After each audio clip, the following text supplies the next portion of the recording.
계속해서 대구 경북 소식입니다. 연일 폭염이 맹위를 떨치는 가운데 오늘 경산 하양의 낮 기온이 40.5도까지 치솟았습니다.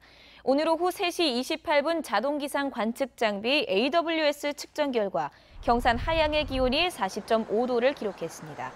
공식 기록은 아니지만 1990년대 방제 목적으로 설치한 AWS 관측으로는 역대 최고치입니다. 영천 신령 40.4도, 대구 북구 39.8도, 영천 화북 39.4도 등입니다.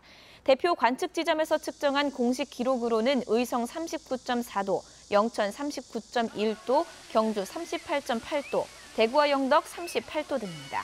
열대야와 폭염특보가 이어지는 가운데 대구의 내일 아침 최저 기온 28도, 낮 최고 기온은 37도로 예상됩니다.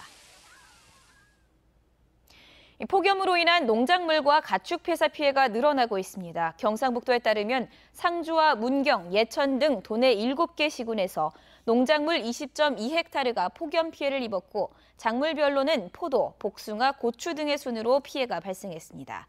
가축도 닭을 비롯한 가금류 21만 2천여 마리, 돼지 161마리 등 모두 21만 5천여 마리가 폐사했습니다. 어젯밤 대구의 한 아파트 단지 전체가 정전이 돼 주민들이 밤새 큰 불편을 겪었습니다. 더위로 늘어난 전력 수요를 변압기가 감당하지 못했기 때문입니다. 이상원 기자가 보도합니다. 어젯밤 10시쯤 대구시 북구 태전동 500가구 규모의 아파트 단지 전체에 전기 공급이 끊겼습니다. 밤낮으로 이어지는 폭염으로 급증한 전기 수요를 감당하지 못해 낡은 변압기 한 대가 고장난 겁니다. 더워서 날씨가 많이 더워 있게요. 전기가 증가해가지고 그런 거라고 보시면 돼요. 에어컨, 선풍기, 냉장고 할 것 없이 전자제품이 모두 작동을 멈추면서 주민들은 큰 불편을 겪었습니다. 저희 아파트는 이제 노인들도 많고 어린애들도 많은데 지금 밤에 이제 안 그래도 열대야 때문에 잠을 못 주무시는데 노인들 잠을 못 주무시죠. 더워서 애들이 내일 학교도 가야 되는데 지금 잠을 못 자고 있으니까 그게 제일 걱정스러워요. 변압기는 아파트 자체 설비로 늦은 밤에 대체할 제품을 구하기가 쉽지 않아 정전된 지 4시간을 훌쩍 넘긴 새벽 2시 40분에야 전기 공급이 정상화됐습니다. 폭염이 열흘 이상 이어지면서 급증하는 전력 수요를 감당하지 못해 변압기 고장 사고가 잇따르고 있습니다. 당장 고치기도 쉽지 않고 새 제품으로 바꾸는데도 많은 돈이 들기 때문에 장기화되는 폭염 속에 대책 마련이 시급한 실정입니다. MBC 뉴스 이상원입니다. 17개월 된 영아가 병원에서 치료를 받던 중 숨져 경찰이 아동학대 가능성이 있는 것으로 보고 수사에 나섰습니다. 구미경찰서에 따르면 어젯밤 10시 20분쯤 대구 칠곡 경대병원에서 치료를 받던 17개월 된 여자 영아가 숨졌습니다.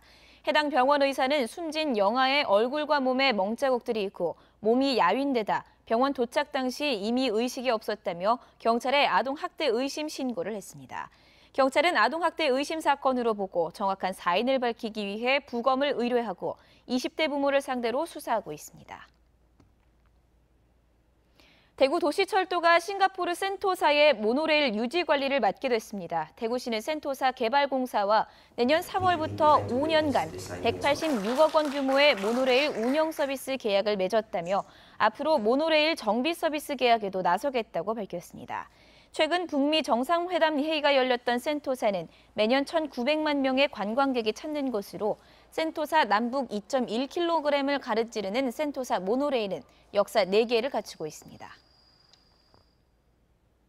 대구지법 행정단독 김수현 부장판사는 카자흐스탄 국적의 43살 A씨가 정부를 상대로 난민으로 인정해달라는 소송에서 자기 나라 사법제도로 구제를 받을 수 있는 상황이라면 한국에서 난민으로 인정할 수 없다고 판결했습니다.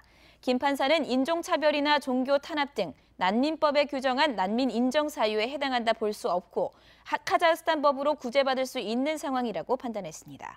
카자흐스탄에서 자동차 판매업을 하던 A씨는 주변 자동차 판매업자들로부터 마약을 수입하자는 제안을 받고 거절한 뒤 피해를 볼 수 있다며 지난해 2월 한국에 들어와 난민 신청을 했습니다.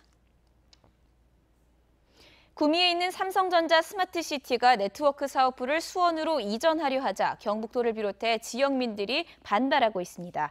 이철우 경북도지사를 비롯한 장세용 구미시장, 구미시의회 등은 성명을 내고 삼성전자 네트워크 사업부의 수원 이전을 철회하라고 촉구했습니다.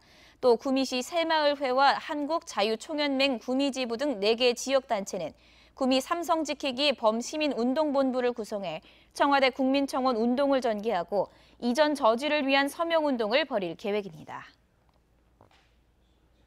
폭염이 심해지면서 에어컨 실외기로 인한 화재도 빈번하게 발생하고 있습니다.